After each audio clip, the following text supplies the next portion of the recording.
Jean-Loup Pernel, bonjour. Vous êtes candidat et tête de liste pour les élections municipales. Votre liste s'appelle Lutte ouvrière, faire entendre le camp des travailleurs et sous l'étiquette d'extrême gauche. L'interview va se porter sur 6 thèmes et vous disposez de 3 minutes de réponse par thème et nous finirons par la minute aux électeurs. Monsieur Pernel, je vous propose le premier sujet, l'attractivité. Oui, alors quand les politiciens parlent d'attractivité, il s'agit de l'attractivité pour les entreprises et il s'agit de faire venir des entreprises en imaginant que ça va donner de l'emploi. Cette politique-là, ça fait une bonne trentaine d'années qu'elle est appliquée au gouvernement, au conseil régional, au conseil départemental, dans les municipalités. Et on voit que le résultat, il est nul. C'est-à-dire que, bien évidemment, les entreprises prennent les cadeaux qu'on leur fait et les prennent, mais en quoi ça favorise l'emploi? La situation catastrophique du chômage aujourd'hui montre que c'est pas en attirant les entreprises que ça crée des emplois. Ce qu'on voit dans la région, c'est quand même des tas d'entreprises qui ont fermé, allant, on se rappelle de Attal, de Pirelli, d'Impress, et j'en oublie. Dans la région, il y a eu Nexans, Whirlpool récemment, et ce qu'on a pu constater dans toutes ces entreprises qui ont fermé, c'est qu'elles ont toutes touché les aides, soi-disant pour l'emploi, et finalement, quand elles ne sont parties sans rembourser aucune aide. Donc, aujourd'hui, imaginez que pour lutter contre le chômage, il faut distribuer l'argent public aux patrons pour qu'ils embauchent, c'est un faux calcul et c'est un cadeau au patronat à fond perdu. C'est-à-dire que c'est un petit peu le même baratin qu'on fait aux travailleurs à chaque fois. À Impress, on ne se rappelle plus trop, mais les politiciens à l'époque s'étaient vantés du fait qu'il y avait eu un repreneur, en l'occurrence Diane. Diane vient d'annoncer la fermeture. C'est exactement le même schéma qu'à Whirlpool, qui avait été repris, et des gens comme Xavier Bertrand s'étaient vantés d'avoir trouvé des repreneurs, et finalement, on a appris aussi que le repreneur mettait les clés sous la porte, sans pas empêcher des petits notables du coin de monter à l'époque des entreprises repreneurs en ramassant les aides qu'on leur donnait, et bien évidemment, ils ont fermé sans rembourser ces aides. Alors, nous, ce qu'on pense, effectivement, qu'il y aurait bien des travaux à faire d'intérêt général, mais ce n'est pas dans la capacité d'un maire, avec le budget qu'il a, de pouvoir promouvoir cela. Mais oui, aujourd'hui, du travail, il y en a. À l'hôpital, ça fait plus d'un an que les infirmières, les aides-soignantes ont tiré le signal d'alarme et en lutte. Elles ont été rejointes par des médecins, y compris par des mandarins, qui ne sont pas habituellement des gens particulièrement contestataires. Donc on est dans une situation catastrophique. Et il y a bien des endroits, pour les routes dans l'Aisne, on sait bien, etc. Donc oui, il y aurait de quoi créer des emplois publics. Et c'est ça que nous, on défend. Mais pour ça, il faudra l'imposer au gouvernement qui est au service du patronat et qui distribue les milliards pour ça. Monsieur Pernel, je vous propose de passer au deuxième sujet, c'est-à-dire le logement. À propos du logement, tout le monde devrait avoir un logement digne et à un prix acceptable. Et aujourd'hui, ce n'est pas le cas à Laon, mais ce n'est pas une spécificité lannoise, ce n'est pas le cas nulle part. Finalement, la bourgeoisie et le grand patronat n'a jamais logé dans des conditions convenables l'ensemble des classes populaires. Dès le 19e siècle, ça a été comme ça. Les ouvriers vivaient dans les taudis. Et pas loin de chez nous, on a à Guise le familistère de Gaudin, qui est un socialiste utopique, qui à l'époque, avait construit ce qu'il appelait un palais social et qui donnait des conditions d'existence aux travailleurs bien au-delà de ce qui se vivait ailleurs. Et il a remarqué que même le familistère Gaudin, finalement, même aujourd'hui, il n'est qu'un tout petit peu moins bien que bien les cités HLM qu'on donne aujourd'hui, alors qu'il a plus de 150 ans. Et oui, ce qu'on voit aujourd'hui, c'est une dégradation du logement. C'est vrai pour les bailleurs sociaux. C'est en partie de la faute de l'État, qui a décidé, y compris, sabrer les budgets des bailleurs sociaux à travers l'APL. Donc, ils ont diminué l'APL versée, mais ils ont financé ça en donnant sur les bailleurs sociaux. Bon, les bailleurs sociaux avaient le choix soit d'augmenter les loyers, soit de diminuer les travaux qu'ils font. En général, ils ont fait les deux. Bon, mais bon, ça veut dire qu'à Laon, on peut avoir un logement, mais il y a des endroits où le chauffage est vétuste. Là, en ce moment, il y a des chaudières qui sont en panne et il y a des pétitions qui circulent dans certaines cités.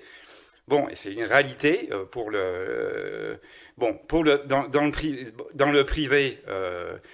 Il y a une partie des propriétaires pour qui c'est une manne et effectivement ils essayent de gagner de l'argent en louant des logements qui sont parfois à la limite de l'insalubrité. Et ils le louent d'ailleurs à des populations plutôt défavorisées parce qu'il y a l'APL, ils touchent l'APL directement et comme ça ils s'assurent que ça leur assure un loyer, etc.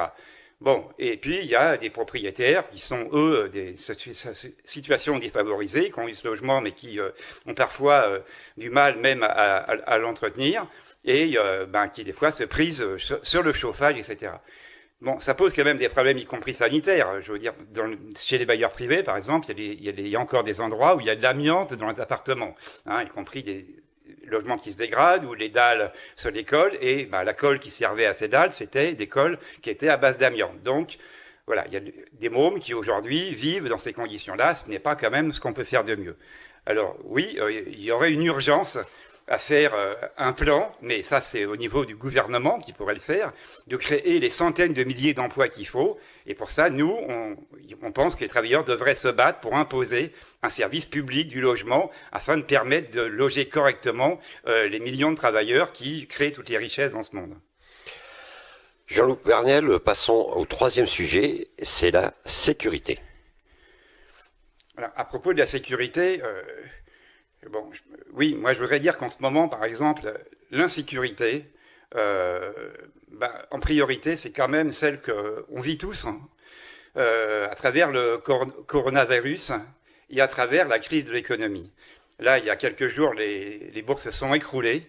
Tous les économistes, avant même le virus, prévoient une crise économique plus importante que celle de 2008.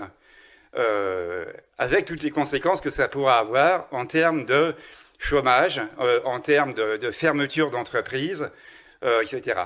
Et c'est le système capitaliste qui est responsable de ça, parce que, pour le coronavirus, il n'y a pas de raison aujourd'hui que le système économique s'écroule à cause de ça. Il s'écroule à travers la spéculation qu'il peut y avoir sur des gens qui jouent des deux côtés. C'est un casino, sauf qu'à ce casino, quand on perd, c'est pas ceux qui jouent au casino qui perdent, c'est les travailleurs, la population laborieuse à qui on va demander de payer pour ça.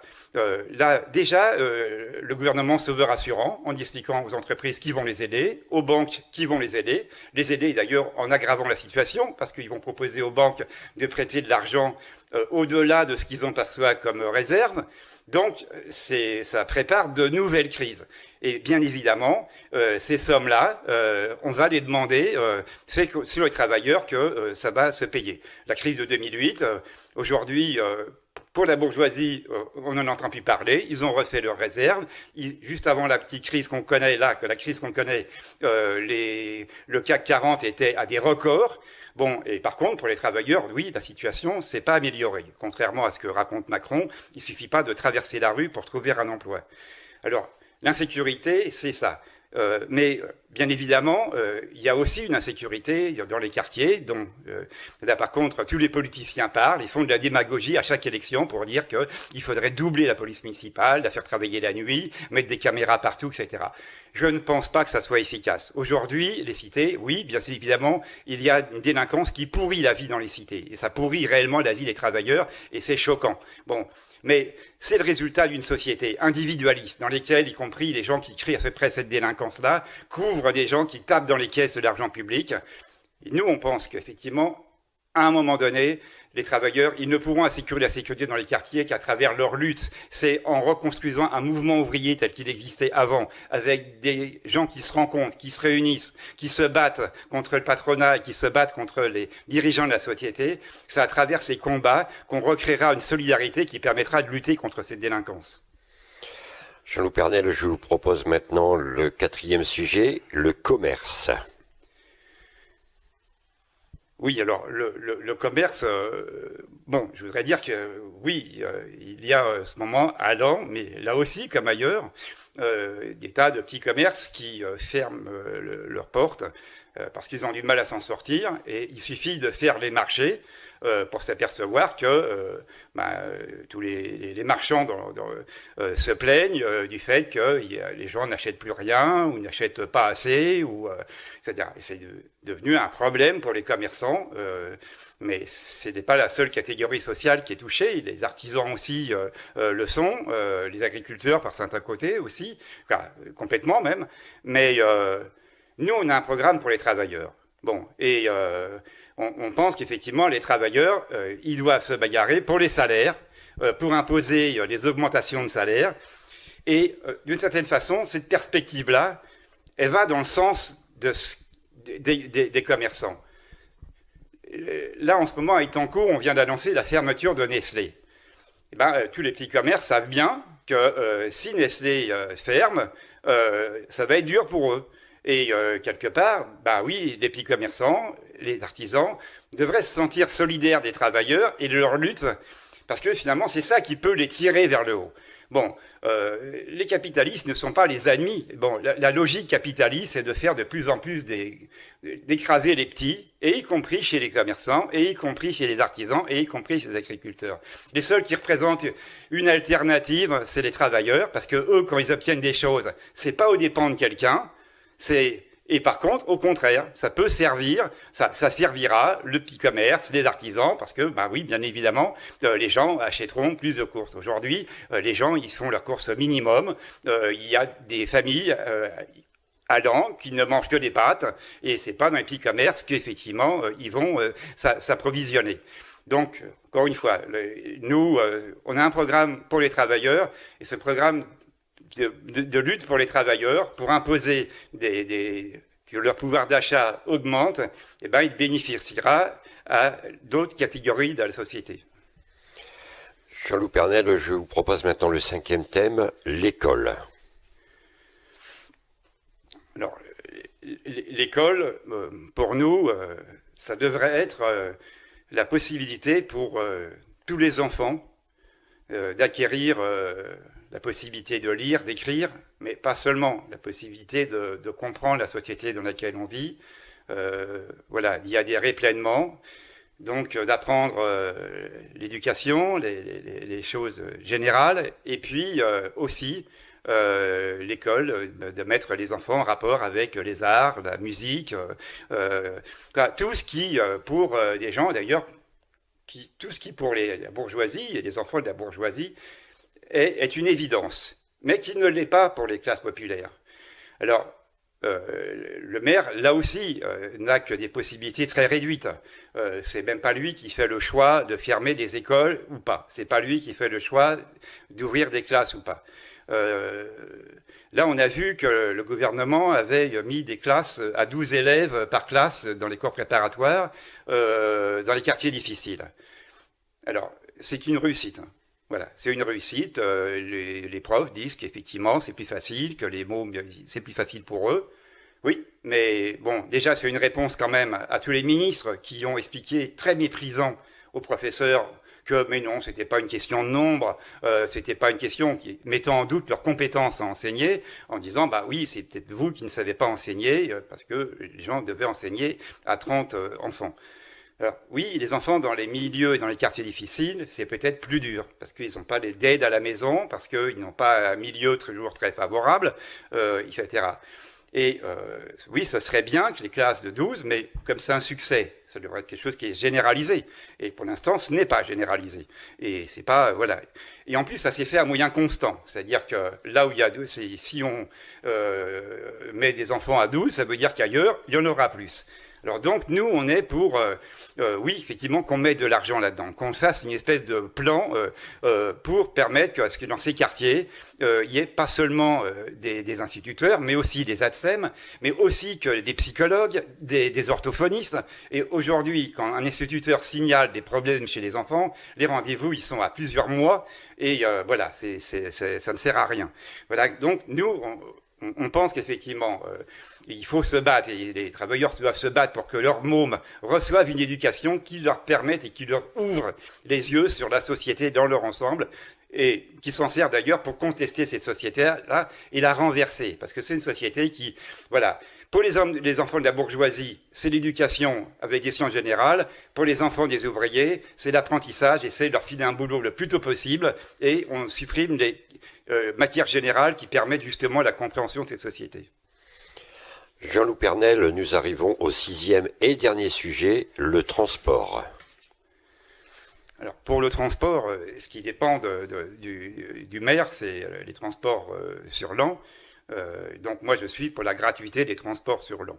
Bon, c'est déjà la gratuité pour les transports scolaires, ça a mis beaucoup de temps à se faire, et encore pas complètement, puisque les enfants ont 4 trajets remboursés. Par exemple, des enfants qui sont en classe CHAM et qui doivent aller dans une autre école, des fois au cours de la journée. Le 5e trajet est pour leur poche. Bon, donc ça, je pense que c'est des choses qu'il faudrait revoir.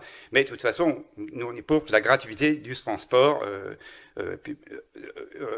des transports à l'an, et c'est pas quelque chose qui devrait être impossible, puisqu'il y a des grandes villes, y compris des villes de droite, hein, qui donnent la gratuité des transports. Mais bon, c'est quand même pas que ça, parce que les transports, c'est aussi les chemins de fer, c'est aussi bon. Et là aujourd'hui, pour un travailleur danois, pour quelqu'un qui cherche du boulot, quelqu'un qui a du travail, ou même quelqu'un qui veut postuler, bien souvent les patrons disent « est-ce que vous avez une voiture ?» Eh bien, ce n'est pas possible de travailler si on n'a pas de voiture. Bon, donc, oui, le pays devrait être maillé de transports en public gratuits, mais que ce soit les chemins de fer, et ça ne va pas du tout dans ce sens-là. L'État a décentralisé les chemins de fer vers les régions. Au moment où il l'a fait, l'état des chemins de fer déjà était très dégradé, donc les régions, pour même ne serait-ce que le maintenir, ont dû dépenser beaucoup d'argent, mais même eux, c'est pas vraiment leur priorité. Bon, il y a des petites lignes qui ferment, etc., parce qu'au nom de la rentabilité. Oui, mais bon, le fait que les gens puissent utiliser les transports en public pour se déplacer dans le pays, pour aller au travail, etc., oui, ce serait une évidence et ce sera plus rationnel. Et aujourd'hui, il y a beaucoup de gens, tous les transports pratiquement par train, viennent, ce sont les travailleurs qui vont au travail. Bon, eh ben oui, aujourd'hui, chacun sait que le train de Paris-Lan, ça pose des problèmes à ceux qui vont à Soissons, qui vont à Paris, qui ont des retards, et des retards qui ne sont pas dus aux grèves. Voilà, qui sont dus, il n'y a pas besoin de grève pour stopper les trains, il suffit qu'il n'y ait pas assez de conducteurs et que ce jour-là, il n'y a pas de conducteurs pour... Alors, c'est quand même un peu dingue qu'on imagine qu'à la SNCF, des fois, il peut manquer de conducteurs pour transporter les voyageurs. Bon, et puis, pour finir sur les routes, bah, là aussi, le gouvernement a décentralisé bien des routes, et bah, chacun sait, pour prendre sa voiture, que quand sur les routes, bah, oui, il faut éviter les nids de poules, il faut éviter... Et ça, c'est vrai aussi dans les rues de Laon. Bon, oui, bien évidemment, les moyens, il manquent pour faire ces travaux-là. Jean-Loup Pernel, vous avez maintenant 1 minute pour vous exprimer directement aux Lannoises et aux Lannois. Oui, moi pour conclure, je voudrais m'adresser à la population laborieuse, aux classes populaires de Laon, pour dire qu'on est peut-être à la veille d'une nouvelle crise économique à travers le coronavirus, à travers la crise de pétrole qu'on a pu voir, et peut-être un effondrement économique pire qu'en 2008. Et par rapport à ça, on a vu le gouvernement déjà rassurer les entreprises, sous-entendant que voilà, quand ça marche bien pour les entreprises, quand ça marche bien pour les banques, ça marche bien pour les travailleurs. Et un peu la même chose que cette théorie du ruissellement qui voudrait que plus il y a de riches et plus les pauvres sont heureux, parce que l'argent ruisselle. Ben, il suffit des travailleurs pour savoir que tout ça, c'est du baratin. Voilà, quand les entreprises vont mieux, ça peut quand même, elles peuvent quand même mettre la clé sous la porte. Et souvent, c'est à cause de la productivité, en faisant travailler les gens en plus, etc. Donc nous appelons à voter lutte ouvrière pour permettre aux gens d'exprimer leur colère vis-à-vis de Macron sans voter pour les amis des gens qui ont déjà mené cette même politique au gouvernement, sans voter pour Le Pen qui mènera la même politique si c'est le gouvernement, et pour affirmer leur fierté d'appartenir à la classe ouvrière, qui crée toutes les richesses, qui devrait s'organiser aujourd'hui, mener les luttes et s'unir pour renverser ce système et pour diriger ce système en fonction des intérêts de la population laborieuse et pas seulement pour l'intérêt de quelques privilégiés. Merci Jean-Loup Pernel. Je rappelle que vous êtes candidat et tête de liste pour les élections municipales. Votre liste s'appelle Lutte ouvrière, faire entendre le camp des travailleurs et sous l'étiquette d'extrême gauche. Merci à vous. Merci à vous aussi.